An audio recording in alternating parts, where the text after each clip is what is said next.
Al principio, Juan Represión también desapareció y se cambiaron letras como la de la censura, el señor Tijera se llama, y casualmente censuró, por ejemplo, les pongo un caso, en la película de Dios y Jenny, que fue censurada para menores de 16 años, cuando menores de 18, pese a que nuestro público era en gran parte ese público, que tenía esa edad, para que no pudiera ir al cine, pero nos habían visto en vivo, o sea, habían visto la película con las canciones cantadas, la tenían ahí, se iban con un pequeño cassette, que era los aparatitos que podían llegar a grabar, sabían la letra de lo que estábamos diciendo, todo el mundo sabía la letra, había salido los libros.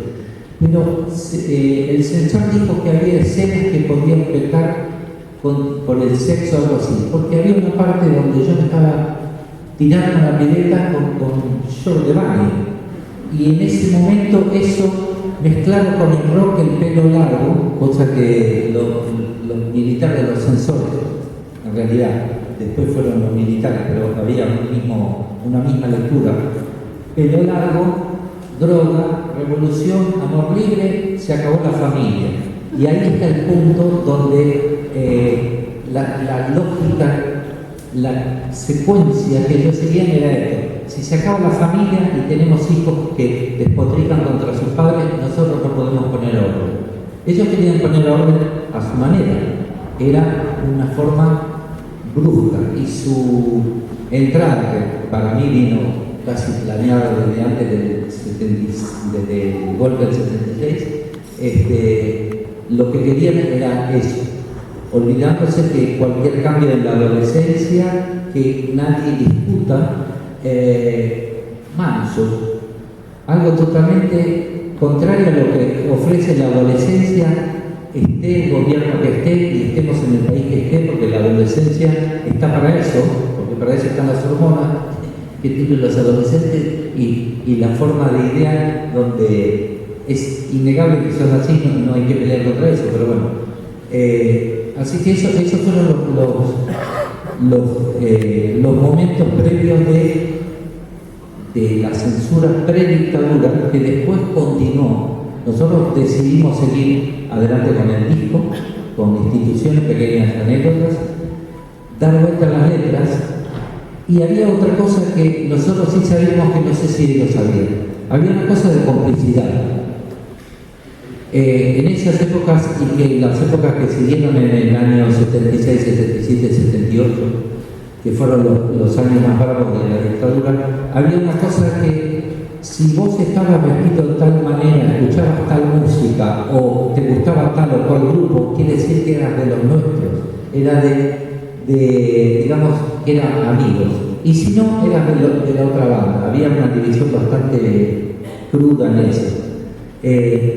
Y entonces la cuestión de cambiar y rotar un poquito la letra, pero sabiendo que estamos diciendo exactamente lo mismo, creaba una sensación de complicidad que no afectaba la credibilidad de lo que eran los temas en sí de Sui Generis. Por eso también seguimos adelante.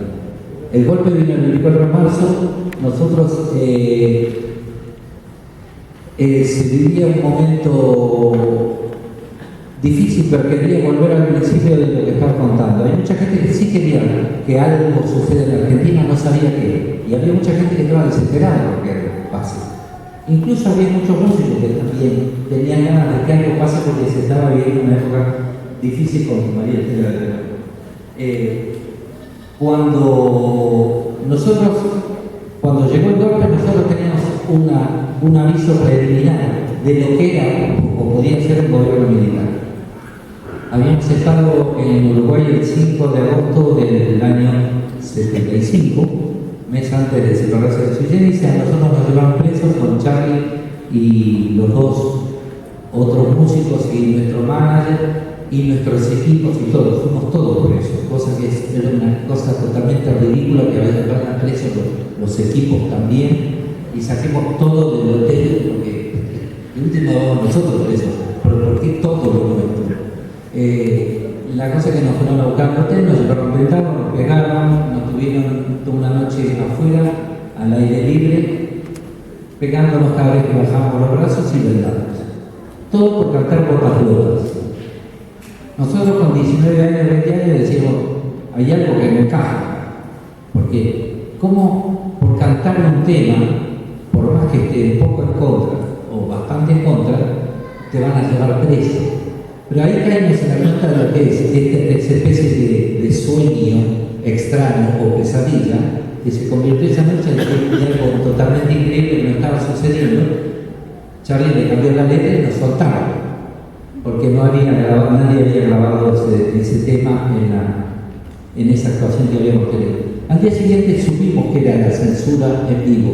Teníamos dos tipos de cada lado mirando nuestra actuación. Por supuesto no somos tontos y no cantamos ese tema porque no queríamos ir preso de nuevo. O sea, una vez ya se quema con leche y una vez más. Y por lo tanto, pero quedó grabado eso como algo incomprensible y extraño. Cuando empezó el 24 de marzo el golpe, nosotros dijimos, ahora nos toca a nosotros. Yo lo viví muy cercanamente porque en los primeros días de abril me llevaron preso y me tuvieron 3 días. O sea, me di cuenta que las libertades individuales, etcétera, se habían acabado. Y tuve la suerte que me llevaron preso a la policía y no los militares, porque me habían subido un camión militar, simplemente por no tener documentos, tener que hablar. Y esto pleno mediodía, pleno centro. Por una disputa entre el policía y el militar, me llevó el policía porque dijo que era su jurisdicción. Ahí empecé a caer en la cuenta, pero casi no diciendo, bueno, pero algo va a pasar, no puede llegar a ser esto. Todo lo que vino después, que fueron los desaparecidos, la censura, etcétera, etcétera, que en todo el año 76, 77, yo no sé si mucha gente se enteraba de lo que estaba pasando. Hoy día todo el mundo dice que yo sabía todo. Yo viví en esa época y yo no teníamos, eran suposiciones de alguien que te decía algo, porque los medios de comunicación no lo dejaban ellos, o sea, no te podía enseñar de nada, salvo por suposiciones.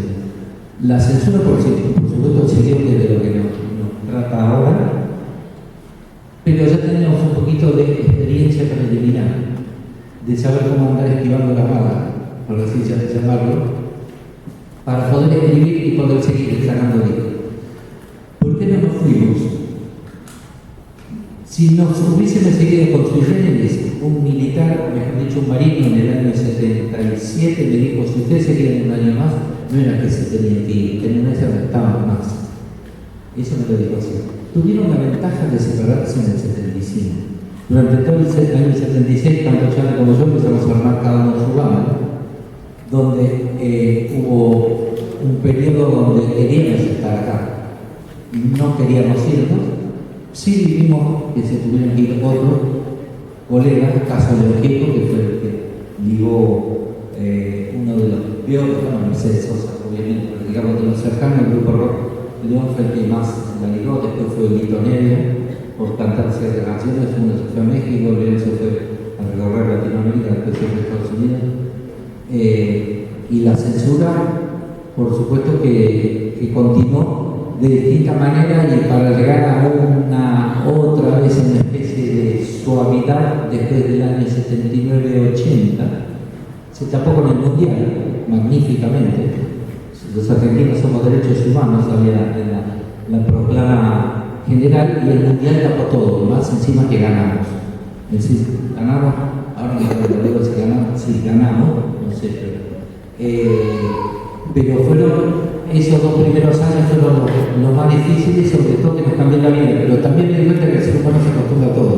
Nosotros, así como antes salíamos a hacer los shows normalmente en el año 76, en el 77 salíamos de noche y realmente no sabías cuándo íbamos a volver a tu casa, porque había camiones militares que te paraban, obviamente más si ibas a trabajar en grupos de gente que se iban en un auto, en 2 autos, en una camioneta, ¿te imaginas?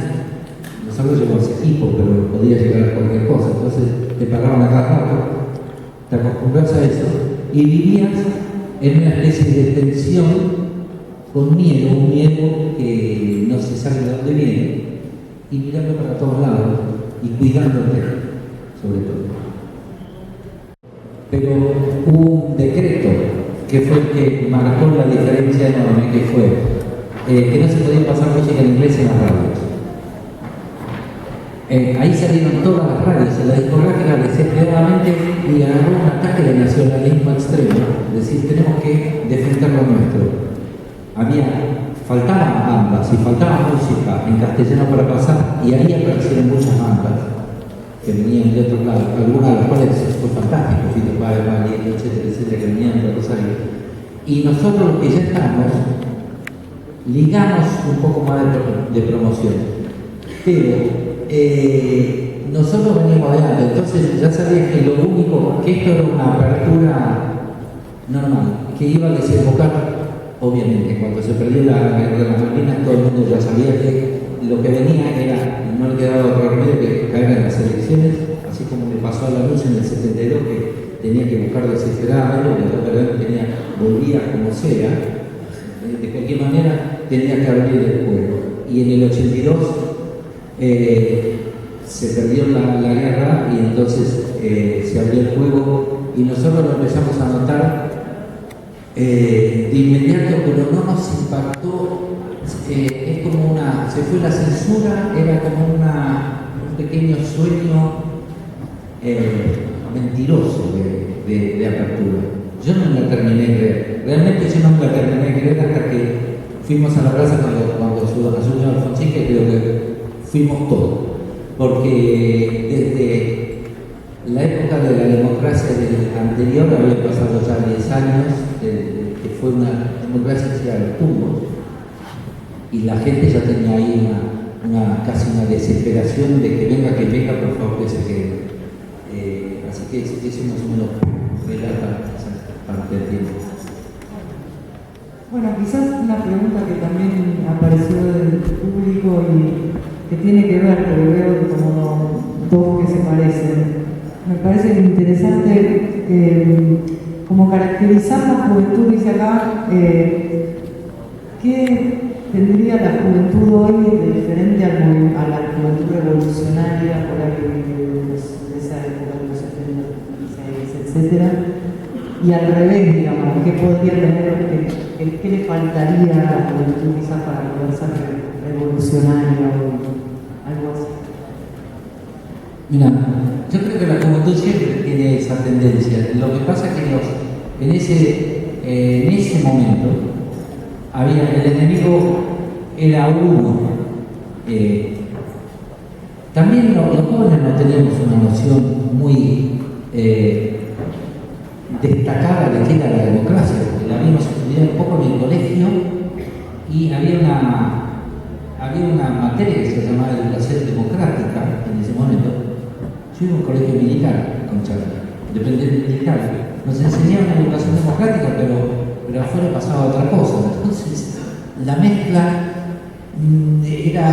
la democracia era una teoría que nosotros la vivimos en un breve momento cuando vino Perón Campo y nada más. O sea, yo antes viví la democracia, pero era muy chico cuando estaba Frondizi y Lía, pero era muy chico como para tener el día a día en la calle, un niño. Entonces, esa parte la teníamos medio fresca.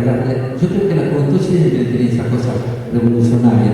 La diferencia es que veo ahora que casi que el enemigo está en la globalización a veces, o en la parte de economía del mundo, que es el enemigo mayor, porque la parte revolucionaria en sí, para ser más claro, cuando tenés un enemigo tan claro como los militares, será de este lado o del otro. Cuando se empieza a diluir, ya la parte sí, se globaliza toda la revolución. La parte revolucionaria, no la revolución, la parte revolucionaria del mundo chico.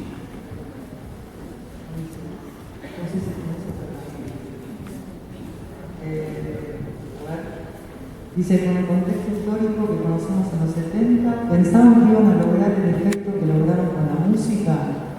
¿Cómo se podría lograr un efecto positivo que concientice a la sociedad actualmente? Sí, parecía también acá que preguntaban si el arte debe ser contestatario, quizás, ¿no? En esa idea, ¿no? El arte, primero de todo, tiene que ser arte, de una.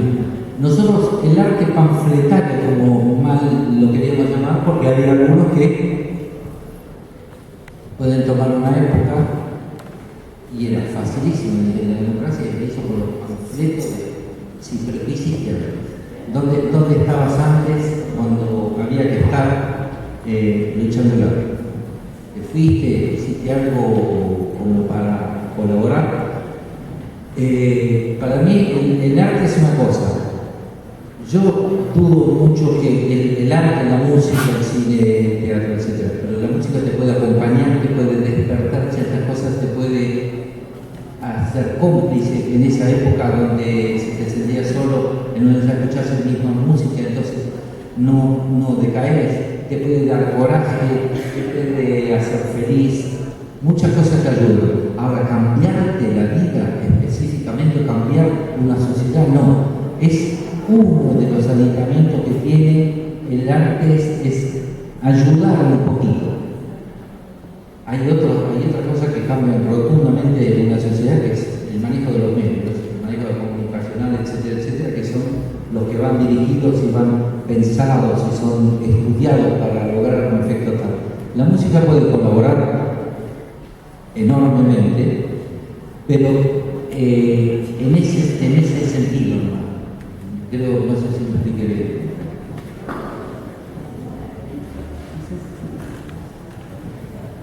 Sí, que tiene que ver con el contexto, pero también un poco cholula, ¿no?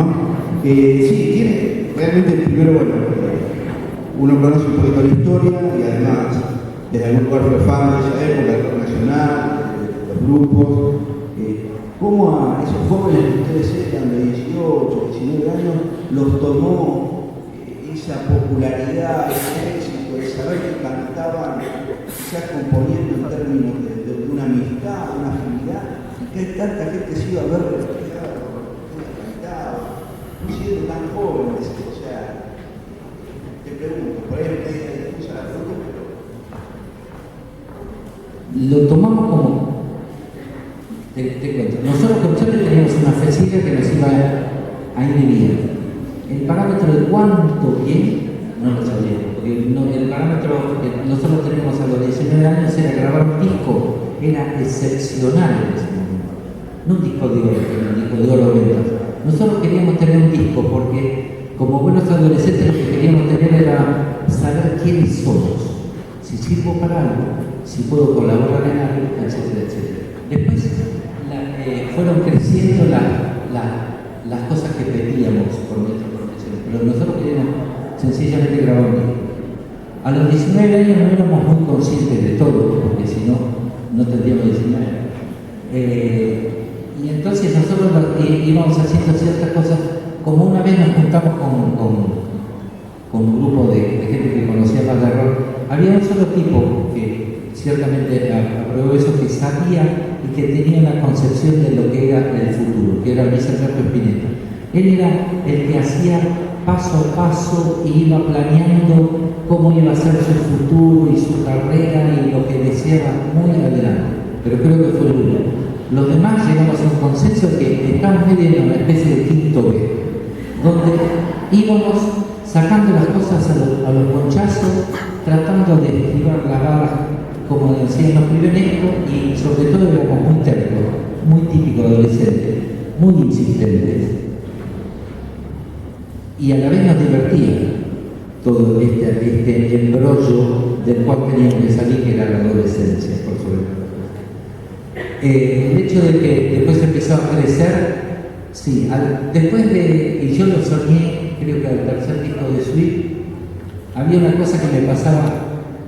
En mi casa me pasaba que me aprobaba mucho la música, por suerte, tanto mi madre como mi padre. Mi padre falleció cuando yo tenía 11. Pero yo tenía afinidad, pero veía que mis compañeros de colegio, y yo estudié 4 años en la universidad, no había una afinidad entre el padre y el hijo con respecto a la música. Los padres escuchaban clásico, tango, folclore, los chicos podían escuchar música pop, Luther, Clan, etcétera, etcétera, o después rock. Pero Yo soñaba con que algún día la música pudiese unir las generaciones, porque que los padres vayan a ver los recitales por sus hijos, y entonces tenían una cosa más de que hablar, ¿no? Una cosa más que compartir, y me parecía muy divertido esa cosa comunicacional de no solamente ir a jugar la pelota el domingo con su hijo, a andar en bicicleta y se acabó el tema de ser un poquito más amigos. Lo soñaba y eso sucedió. Y en eso sucede, yo me alegro de haber sido parte de ese cambio, porque antes no sucedía. Y otra de las cosas que sucedió con Sillene, que se me fue dando a poco, es que los dos sexos iban a la recitales, porque hasta antes de Sillene la mayoría eran hombres, los que iban a recitar, que o no lo dejaban o el rock es para hombres. Y entonces a partir de Sui, digamos, y sobre todo después de la separación de Sui, se abrió el juego haciendo voces. Pero por supuesto mucho más importante me parece que los padres con los hijos me parece una cosa excepcional y todavía me llama mucho la atención. No, pensaba justamente en la relación, claro, qué importante cuando los padres y los hijos pueden compartir algo como la música o un interés, ir juntos a algún lado. No, y se me ocurría pensar si tenés algún consejo para el futuro profesor, como son todos los chicos que están acá y estudian en el profesorado, que justamente tienen ese rol, pienso, de comunicación entre los que son más chicos y los que son más grandes. O sea, están de alguna manera en un lugar como de padre, pero que tienen sí o sí que comunicarse con sus hijos. Y se me ocurría esa pregunta, por ahí cualquier cosa, ¿no? Pero se me ocurría si tenés un consejo así para los chicos. Yo consejo no doy. Pero sí puedo dar una cosa que me pasó. Yo cuando estaba estudié medicina y tenía una materia que era terriblemente, en teoría, aburrida, que se llamaba histología, el estudio de los tejidos, donde había que estar con el microscopio y hacer los bloques cultivos, etcétera, y mirarlo, etcétera. Pero teníamos un profesor que le movía, mira vos, claro, yo venía de la banda. El tipo tenía el pelo largo por acá, era estricto, perfectamente estricto, pero tenía una capacidad de diálogo de separar, decir, antes de cada curso, cómo le fue el día del fin de semana, hablaba, cómo te fue a vos, eso y lo otro. Pasaban 5 o 10 minutos y decía, ahora a estudiar. Y todos, primero, esos 10 primeros minutos era como nuestro compinche, pero sabía marcar con su postura, y aparte del capo, se había especializado, sabía con solo mostrarnos, que nos había mostrado en la primera clase, lo mucho que sabía, y el manejo de ser, somos amigos, pero yo soy el profesor, ojo, yo, algún día van a saber tanto como yo o más, pero por ahora soy el que mando. Y eso es una cosa agradable, porque yo encontré como alumno que la autoridad existe, bien entendida, así como la autoridad malentendida, ya que la estuve contando a raíz de los militares, la autoridad bien entendida para mí debe existir. Y hay siempre alguien que sabe más que el otro, entonces el que sabe menos debe escuchar al que más sabe, para eso tiene que hacer silencio y en la medida de lo posible hacerle la vida fácil a los dos. Pero todo con una dosis de cariño enorme. Y eso es lo que me lograba este tipo, porque yo tenía otro profesor que venía e imponía esto, y yo de movida me ponía, yo con este tipo voy a estudiar menos. Entonces es como porque uno lleva la rebeldía típica entonces va contra la regla. En cambio, si entramos por el buen trato, el buen camino, y me demostrar que lo sabe más que yo soy manso, mirá que yo no soy muy manso, que digamos. Pero con un tipo que me lo demostraba así, y me encantó eso, así que como consejo te voy a dar este ejemplo. Bueno, creo que podemos, sí, de Celeste.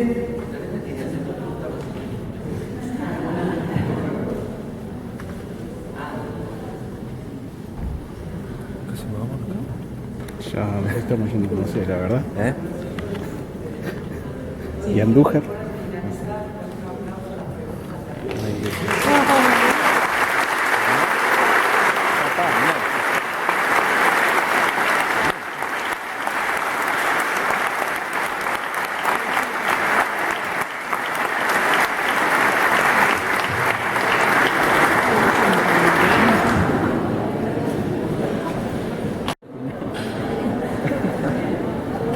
Cuadrito, para que recuerdes.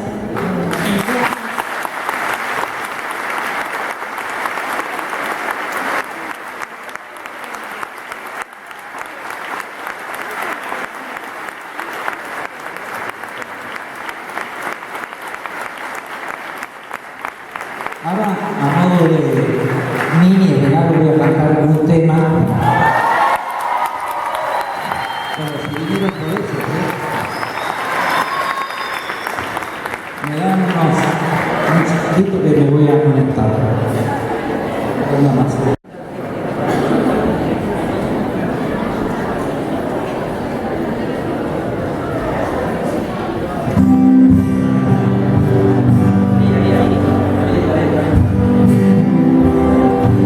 Bueno, voy a cantar así, vamos a usar el pie del micrófono humano, voy a llevar la próxima gira.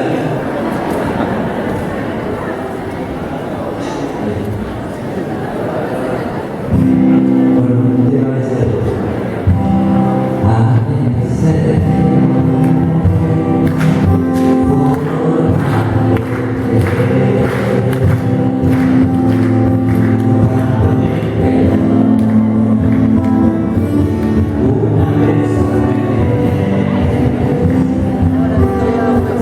Sí.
Aplausos a los que trabajo, a los profesores que